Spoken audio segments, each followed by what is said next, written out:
Every minute of every day, someone in Britain is a victim of domestic violence. I'm fucking lying to you! Why are you lying to me? Don't lie to me! But those victims are not always women. Don't lie!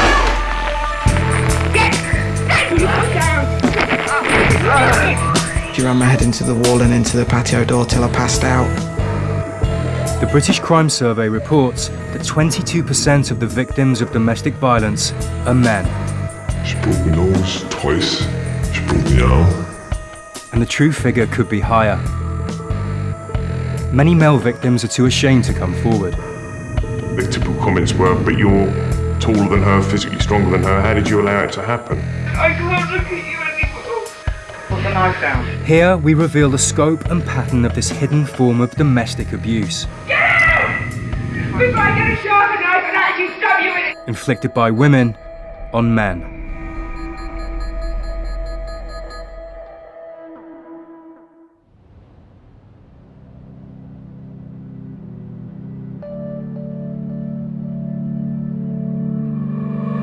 You went to the pub afterwards when I've been sounding like a fucking idiot! What do you think you're doing, eh? Where have you been? You didn't think of it, did you? You did make a mistake! Don't lie to me! Fucking bastard! Always worried about Peter. Peter and her. Sonia. God, it kills me to say her name even.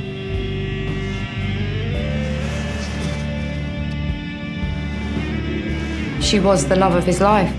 He adored her. He absolutely idolized her. Peter McBride was physically abused by his long-term partner, Sonia.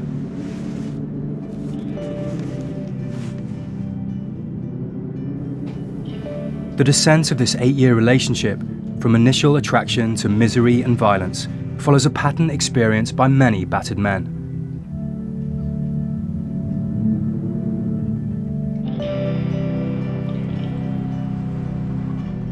Battered men suffer greatly. They have the emotional pain of being attacked, so they may feel dejected, belittled, devalued. But coupled with that is a social stigma attached to being a male victim. Society has got a long way to go, and I think that there are probably a lot of men out there who are suffering in silence and are too ashamed. I was almost 6 foot tall. My wife was 5'4", and if I went and told anybody that my wife was assaulting me, they wouldn't believe me. Abusive relationships usually start very differently.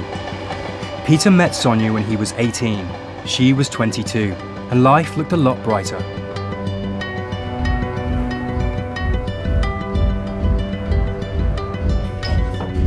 You just couldn't help but like Peter. He was effusive, ebullient, outgoing. Peter was just happy-go-lucky, easy come, easy go. She struck me as a nice girl. She was certainly an attractive girl.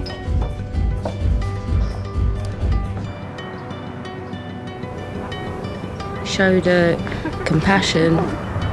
Her previous relationships had been, where she'd been physically abused, and, she'd finally met someone who wasn't doing that to her.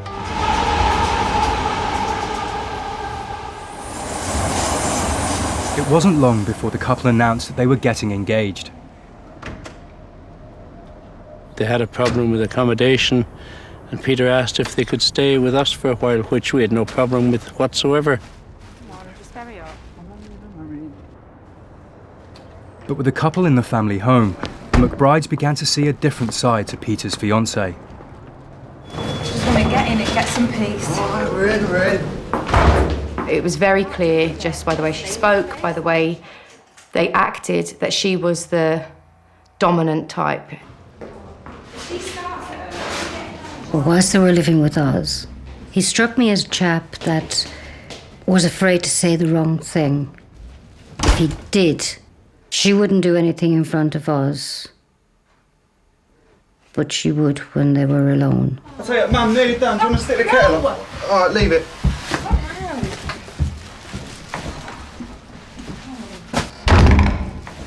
I am not sitting with your family all night, all right? She appeared to become a control freak.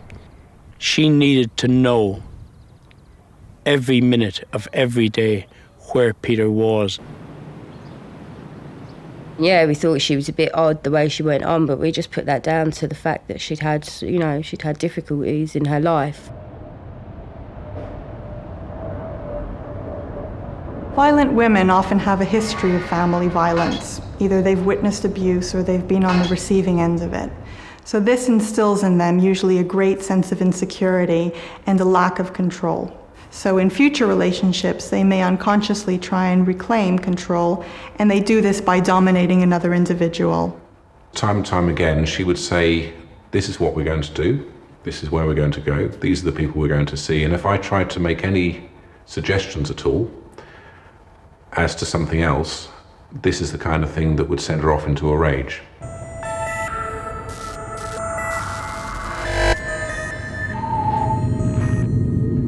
The McBride family experienced Sonia's violent side at their first Christmas together. Get so tanked up you can't even stay awake.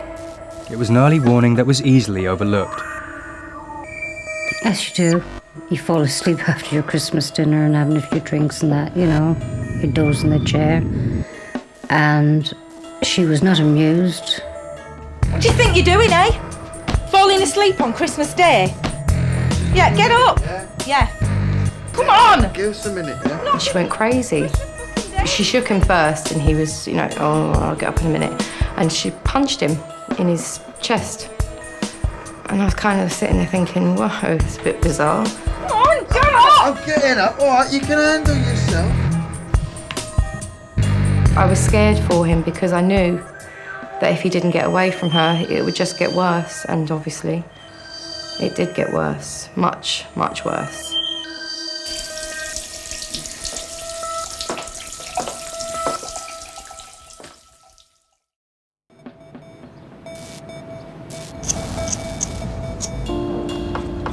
Sonia and her fiancé Peter had been living in Peter's family home for 3 months. Any time they'd have a row, it would just get blown totally out of proportion. Hello, darling. Where have you been? Who have you been fucking talking to? I don't know what the fuck you've got on the go. She'd freak out over such tiny little things. And he'd be like trying to calm her down, and she'd just like push him away. But I don't like it. I'm not. I just said, look, enough is enough. I'm not going to listen to them rowing here because they were having arguments on a semi-continuous basis, and I said, I don't want them here anymore.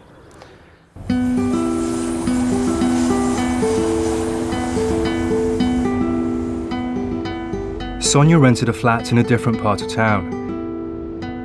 Peter moved in with her. His family soon noticed significant changes. We didn't see that much of her after that, I guess. You know, none of his friends used to see him. Like he never really went out that much with his friends. You know, if he stayed in all the time, there was never anything to argue about. I began to realise how she was changing him from an outgoing person to a total introvert who never saw his friends. Yeah, all right, Mum. Yeah, we'll do it Thursday. No, I cannot have a cup of tea. I can't, all right? Even when he used to come down to us and she'd be ringing him, where are you? How long are you going to be? When are you coming back? Why have you only just got there? You know, well, you're in the pub, aren't you? No, I'm not. He never had time for anybody or anything. Yeah, I know what you're going to say, yeah. I'm rude. He appeared edgy. He was forever watching the time. I gotta go, I gotta go, I gotta go. Stupid things. You've spoken too long to your mother, your sisters, your family. They destroy everything till eventually all that's left is them. They're all you have. And that's what she done to him.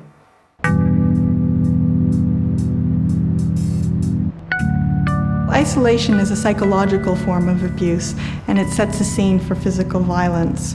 Through isolating an individual, you're really removing them, you're stripping them of their resources, internal and external, both their self-esteem and their external support systems.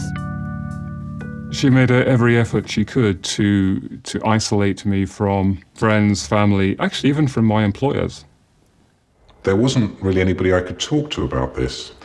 So for a good 2 or 3 years, I kept it very much to myself and didn't speak to anybody at all.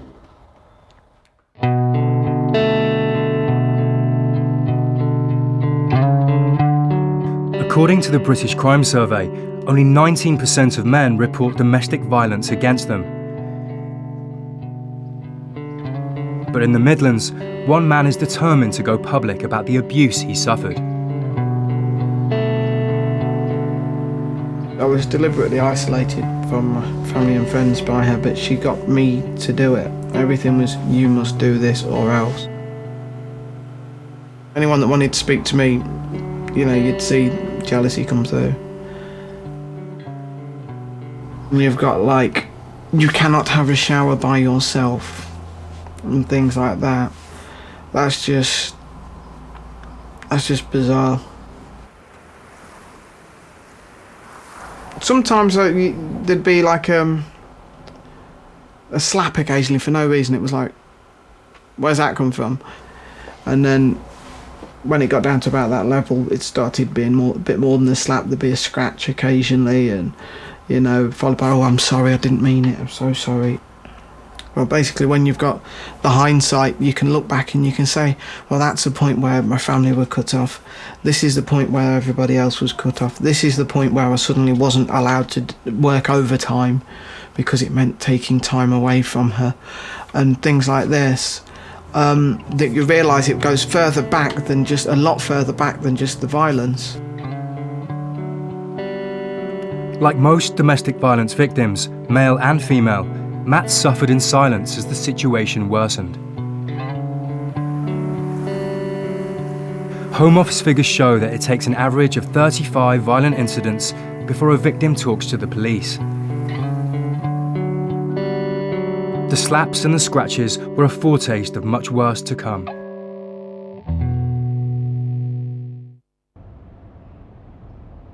The situation was also worsening for Peter McBride, as his relationship began to encroach on his work life.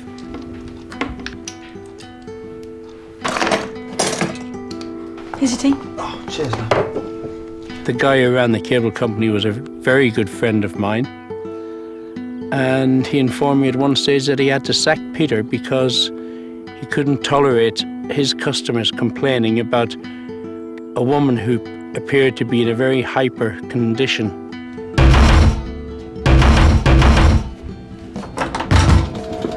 Where is he? Pete! What are you talking about? Get here! Sorry about this, love. Now, what have you been doing for 2 hours? Why have you been here all fucking morning? Seriously? Didn't take 2 hours to do one job. He then got further work with another cable company, and unfortunately the same thing happened there as well.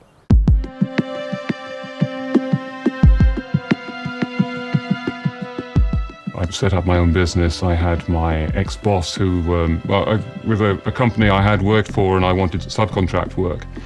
We invited them, and she used that situation to humiliate me. She started attacking my ex-boss, his wife. She poured red wine all over me. That was one of her forms of abuse. With all these different forms of abuse combined, it really serves to entrap a man. He'll be left with no space really to be able to think rationally, perhaps not being able to realize that what he's being subject to is simply wrong. I felt as though I was being attacked from all angles. To try and give you an example, she just started going through my photographs, and all those that had pictures of women, whether they were kind of friends or family or whatever in them, she just started throwing them in the fire. And soon a very, very large number of the photographs had been destroyed.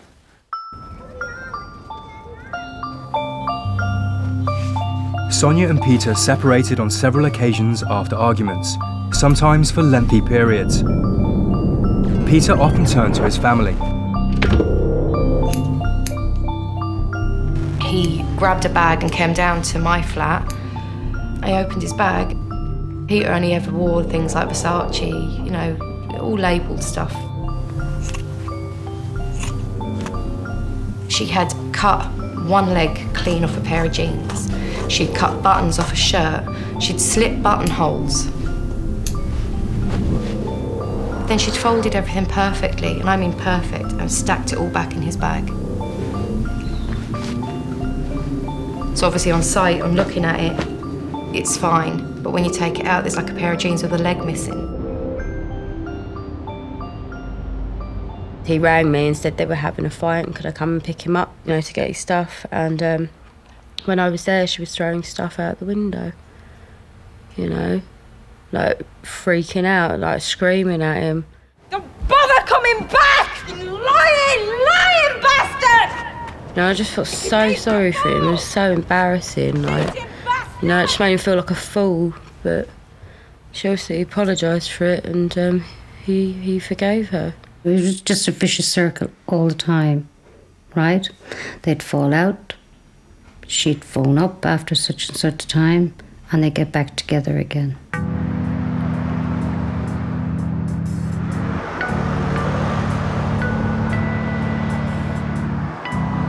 There are a variety of reasons why men stay with an abusive partner.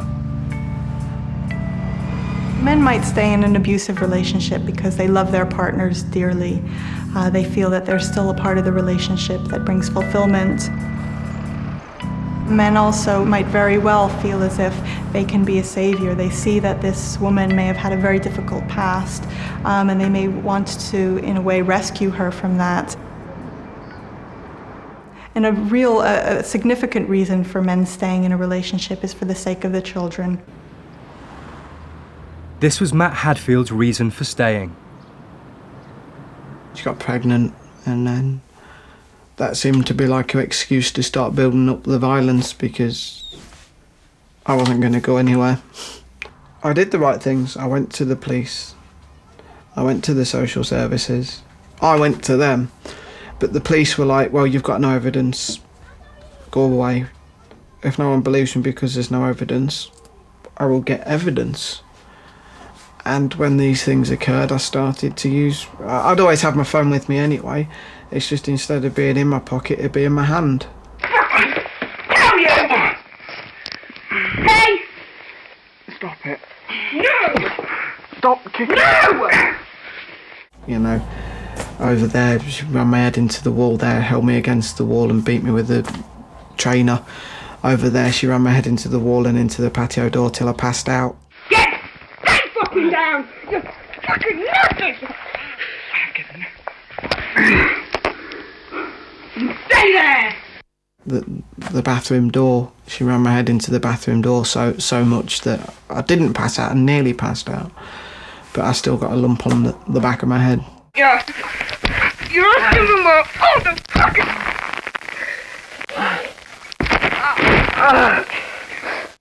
I tried to restrain her once, never again. Because that just makes things twice as bad. It just wasn't worth the hassle. How many times have I fucking told you? How many fucking times, eh?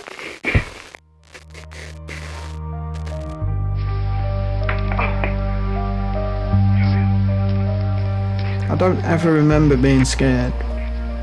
Not for a great length of time. During an incident, possibly for a couple of seconds when it started, and then it sounds daft, it's the same old routine. You're used to what's going to happen and what's going to come next. So you prepare.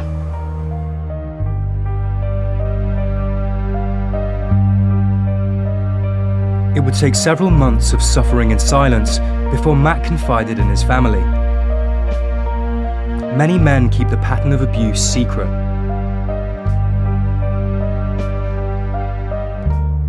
I found myself really having to pretend it wasn't there. I was supposed to bury my head in the sand and hope that it would all go away.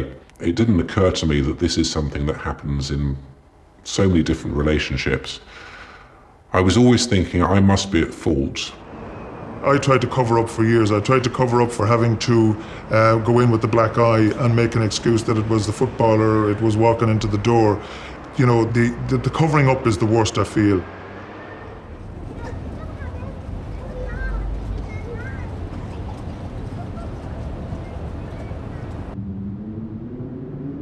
As his relationship descended into violence, it seems Peter McBride was concealing the truth on a regular basis.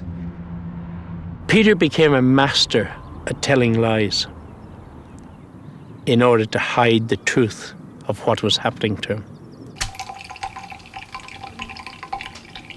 He seemed to suddenly become somebody who'd get himself into a lot of trouble. He seemed to be, you know, not out with the guys. He wouldn't be out with the lads sort of thing. He'd be out and he'd come home and he'd have a split open head. He'd have been to the hospital. He'd have had stitches. He'd have bruises, and he seemed to be getting into an awful lot of fights. You know, and then it turned out, obviously, we found out later on, as time went on, it was actually her.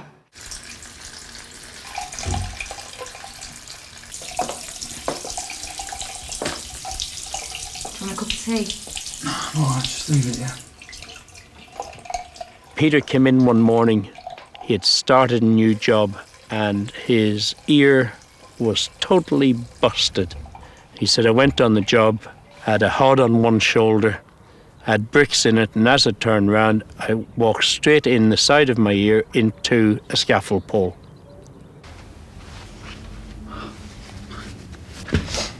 Why don't you stay for a minute, eh? I'll do it later, yeah? Go on, do a cup of tea. Pete.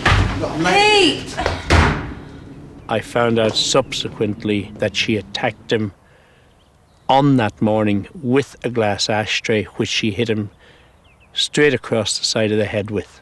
Another time he told me when he'd come back to me, she chased him out of the house and threw a meat cleaver at him. And as he was running down the stairs, she threw a meat cleaver at him and it just like skimmed past the side of his head. Tell me who it was, Pete. Don't take me for a fool, all right? I ain't taking you for a fool. I will find out, all right? Christ. I ain't lying to you. Don't lie. I fell asleep on the floor at Susan and Chris, stayed there all night. Sonia accused Peter of having an affair. I do not think you're a fool. Just tell me who it was that you were all night with. I'll phone him, yeah? In the midst of an argument, Peter turned to his sister Susan for help. Lied to me one time too many, all right? I could hear her screaming and ranting and raving and shouting in the background. I know you did, and, you know, swearing and shouting at him. So he was like pleading with me down the phone, Sue, for God's sake, just explain to her. I can't get through to her, she might listen to you. So she got on the phone. Yeah? And I explained it all to her, and she started screaming down the phone at me. Yeah, well, you would say that, wouldn't you? I am telling you that on Saturday night, he was with me. He was with Chris. Yeah, you would cover for him, just like you always do. So she said to me, and it will stay with me for the rest of my life. Yeah, well, if I find out it was, and I will find out, all right, I'll take a knife and I'll stick it in him. Don't you dare threaten me like that. I'm not threatening you, I'm telling you what I'll do to him.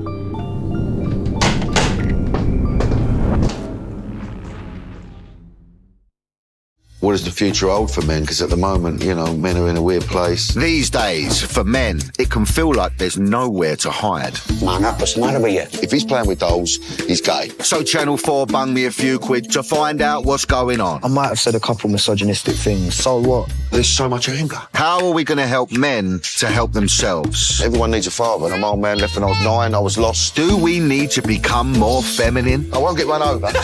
Can we find a positive way to be masculine in the modern world? To be men, let's own it. If documentaries like Danny Dyer, How to Be a Man, are your thing, then please like and subscribe and help me to build my channel right here on YouTube.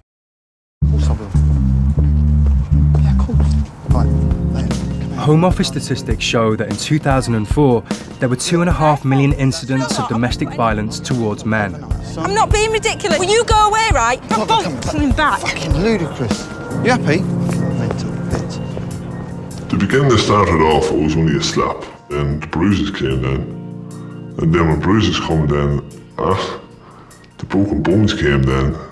I'd say all that happened in the space of about 3 years. She just suddenly grabbed a fork and jabbed it with the points on the scalp. Being spat at, being punched, being attacked with a knife.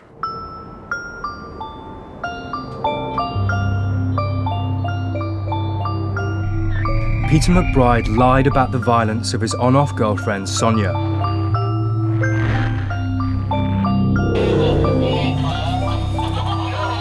But he was unable to hide it from his family. It cast a dark shadow over Christmas celebrations in the year 2000. The phone rang, and it was Peter. And he said to me, Mum, he said, I'm outside the front door. I said, what the hell are you doing outside the front door? I said, use your key, come in. But he said, I have to warn you before I come in. He said, my face is absolutely destroyed. Went down to the door and all I heard was one of the girls screaming, and I went down and Peter was deeply gouged. Evidently and obviously by fingernails from the top of his head, down the side and the fronts of his face, into his ears, round the back of his ears and down his neck.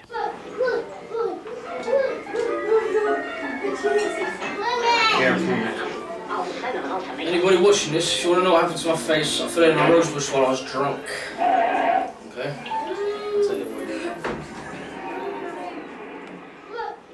He told everybody he'd fell into a rose bush, but everybody knew. Everybody knew it was her. And that was the start of the real, you know, when we all started to see that the girl was hurting him. He came into the kitchen and I said, Peter, I said, I don't want any more of your lies. I said, she's done this to you. He said, I'll deal with it. I honestly believe that he would stand there and take a hiding off of her rather than walk away, because he absolutely adored her. He loved her so much, and I can't take that away from him.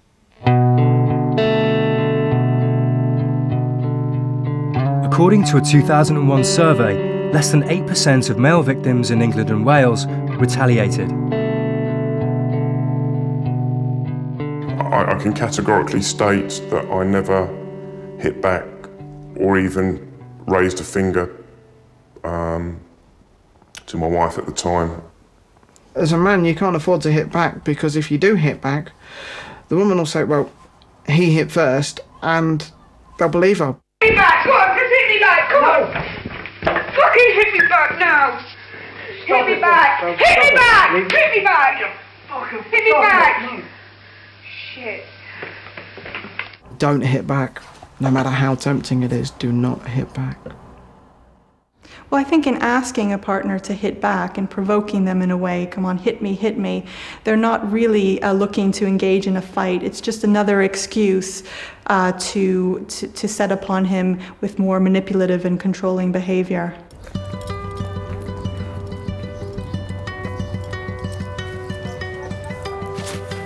Belinda Sawyer has a history of extreme violence towards her men. Very high there, isn't it, today? She knew no other way and expected nothing less in return. I wanted him to hit me back, but he wouldn't. So I kept on calling him names. Be a man, hit me back, and he wouldn't. I used to just go absolutely mental on him. I was marking him, giving black eyes and bruises everywhere. He was much bigger than me, tall, big built. Like many abusers, Belinda's experience of violence began in her childhood. I had a really bad upbringing. Like, I was in care from the age of 4 to 19. I was like getting beaten, I was abused and everything else in the private children's home I was put in. I split up with my children's dad first, then I started seeing someone else who started knocking me about. And then I got back with my children's dad. It just seeing the person who knocked me about, seeing his face on my ex-partners, and it just started from there basically. feel guilty? Did you feel sorry for it? No, I didn't. Well, when it happened to me, did people feel guilty when they was doing it to me? I don't think they was, that's why they've done it all the more, so...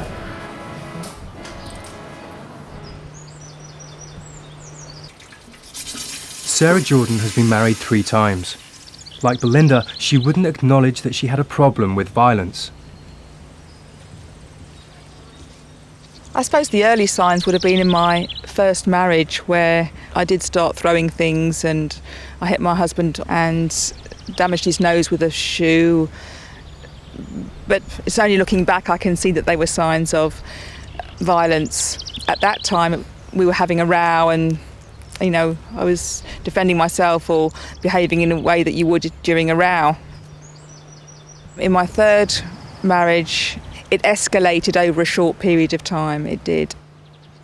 As a situation arose, I just used to absolutely explode. I could feel it rising within me, but I felt unable to do anything about it.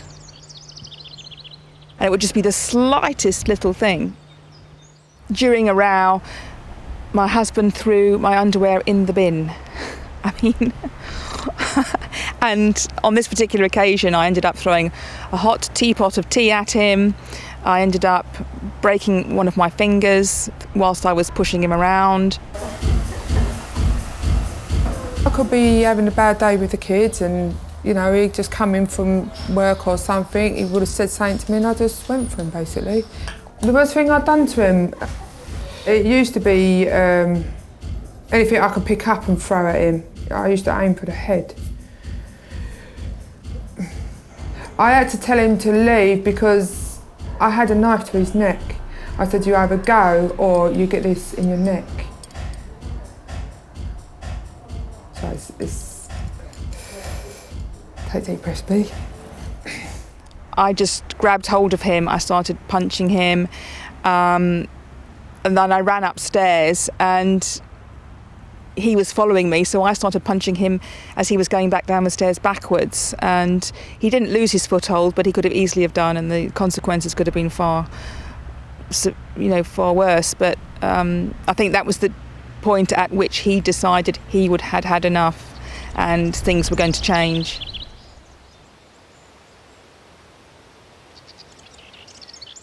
After she attacked me for the last time, I thought, well, if I call the police and have her arrested because there was, I was harmed, hopefully they might examine her, find out there's something wrong psychologically. I always believed that there was a hormone imbalance or there was something going on, because this behaviour was just so unnatural, and all it sought to do was finally put a nail in the coffin of our marriage, because after all, once you've had your wife arrested and she spends the night in the cell, where do you go in terms of your relationship? She stabbed me with a screwdriver. We just had a riot and I felt the pain in my side. I looked down, the screwdriver was in me. If that had hit something, that was me gone, like. I wasn't putting myself in that position. No way.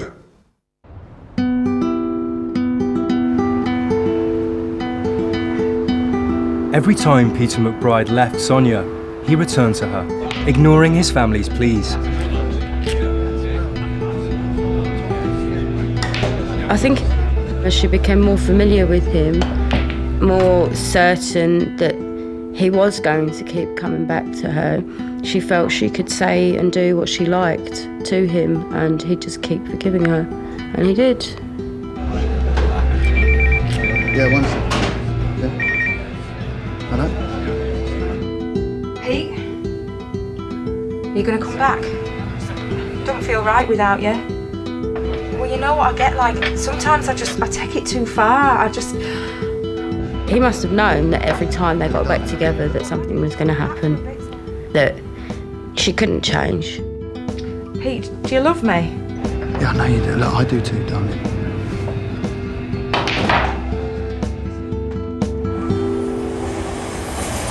It's important for the abuser to stop and think, in a sense, and sort of self-reflect on their behaviour. There are various strategies that can be used to help a woman overcome her very aggressive nature. So it's a process gradually of checking in on oneself, of realizing where this abusive behavior has come from, and learning how to be skillful in talking out differences and venting anger as opposed to hurting someone with it. What, my mate? After her marriage failed, Belinda Sawyer acknowledged that she needed help. A counsellor helped Belinda come to terms with her problem. She was absolutely brilliant. She wasn't the one telling me what to do. She was sitting there listening to what I was saying to her. You know, I was just to beat up the wall and scream, shout, cry, and God knows what. But she used to just sit there and say, when you're ready, carry on. So how long ago was the last time? 9 years ago. Yep, 9 years ago. And I'm very proud of myself for not hitting nobody.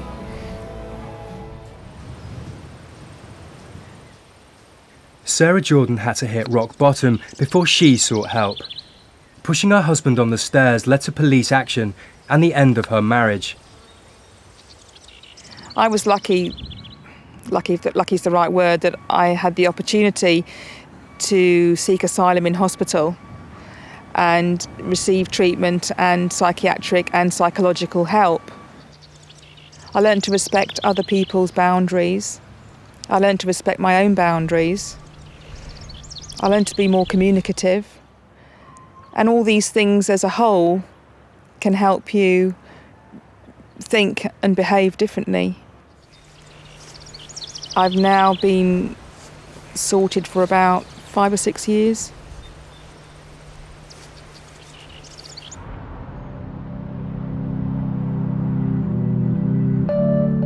"8 years into their relationship, Peter and Sonia had their last argument. It was on Sunday morning, the 7th of July 2002.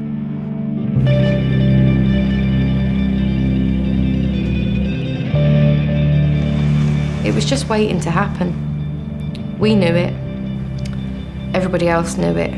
But Peter honestly believed, I think, that he was going to be able to change her. He loved her. He felt sorry for her. Hey, I want to know who you were making calls to at midnight. Hey, are you hearing me? I don't know, I haven't got my fucking phone. How can you not know when it was only 8 hours ago? They had a fight, obviously, because even the neighbours heard them shouting. What? Who were you calling? I called a couple of mates last night. Maybe he just stood up for himself. How can you not know that? I don't know. Well, I'm going to find out. Find out! I've had enough of this shit. I think he was probably on the verge of like really going for good this time. Did I tell you what? I ain't doing it no more. I'm not doing this every fucking day. I ain't fucking lying to you. I'm telling you the truth. Don't lie!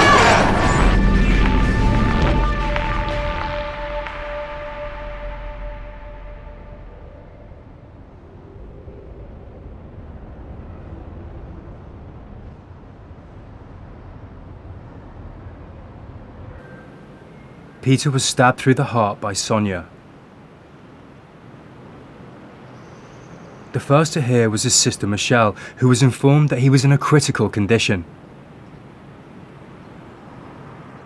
A nurse came in and she basically told me that he'd been stabbed in the heart and in part of his lung as well, and that it was very serious, and that I should ring the rest of the family and tell them what's happened. My main priority was getting to see Peter, to talk to him, little realising that I'd never speak to him again.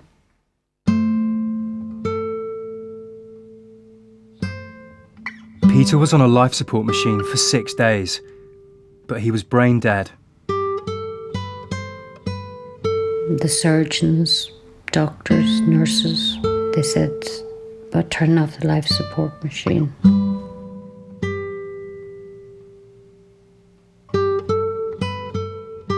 And Susan followed me. And I said to Sue, I can't do it. I can't. hand. I had to stand and say to my mum, you gave life to him. No one had a right to take it away. But it's gone. And now you are the only person with the right to do that. I did say to my husband, I said, go and tell them. I agreed to turn off the life support machine.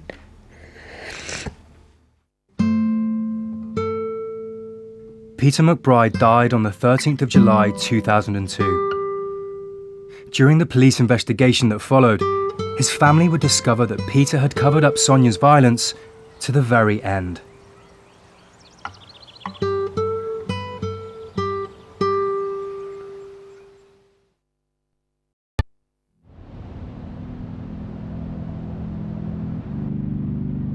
"25-year-old Peter McBride was stabbed through the heart by his partner Sonia. He died after 6 days on a life support machine.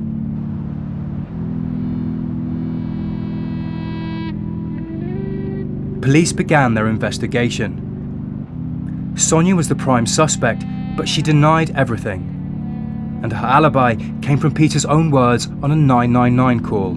Emergency operator, which service do you require? Ambulance.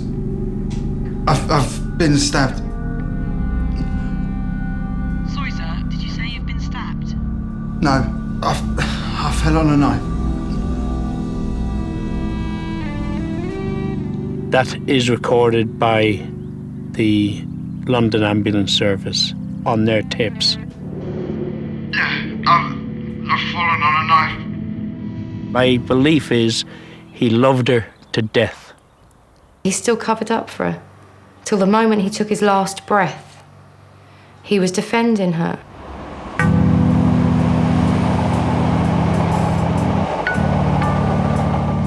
Sonia stuck to Peter's story, but the pathologist's report ruled out a fall. She then claimed self-defense. But when the case came to court 2 years later, she admitted killing Peter. Psychiatrists had diagnosed a borderline personality disorder. In mitigation, Sonia's defense presented her overly sensitive fear of rejection and a history of physical and sexual abuse suffered before she met Peter.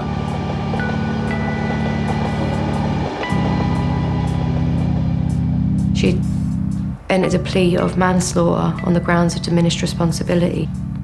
And we were advised that to push for murder's a very difficult thing to prove.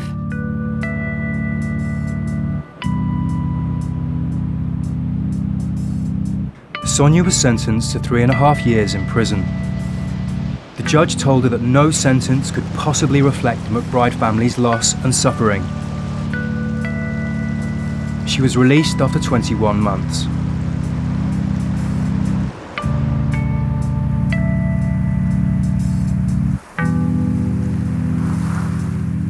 Men have got to learn that whilst there is great shame in admitting that they're being beaten, it's better to accept that shame and manage to live than to live with that shame and manage to die.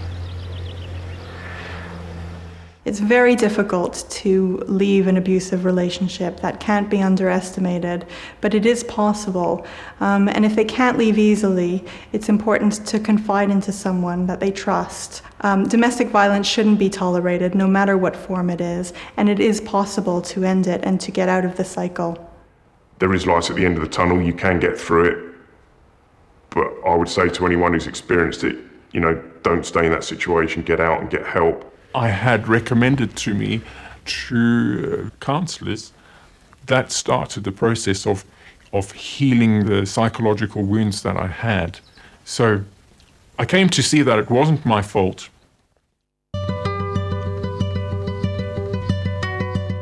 Violent video phone footage helped Matt Hadfield to make a decision about his relationship. I used to watch it to prove to myself it did happen. And then I thought to myself, no, I'm not in the wrong here. Until that point, I was being worn down and beaten down and all confidence just, the confidence just leaves you. Matt moved away from his girlfriend. After assessment, social services awarded him custody of his young daughter. A lot as good has come out of it. I'm doing things now in my life I never thought I would ever be doing because of what happened. There are support organisations out there. They're few and far between. They're not very well publicised, but it is possible to find them, and I think things are getting better there. But it really is a case of facing up to it, thinking that it isn't necessarily your fault. I think in most cases it isn't your fault. Talk to other people, share your experiences, and realise that there is a way out. You don't have to endure this kind of behaviour.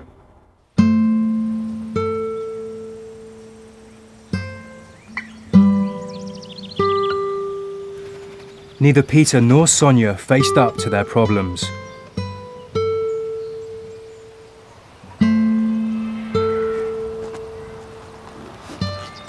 In different ways, both of their lives were destroyed by domestic violence.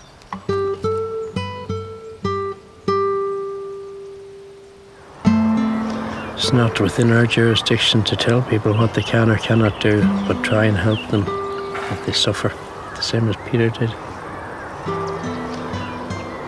And not to be afraid to admit that it's happening to them. You see, the thing is, because they're men. Yeah. Peter would never admit to it. Well, he did a few times to me, but there's no point in telling us because it's the police he should have told. He always wanted to handle things his way.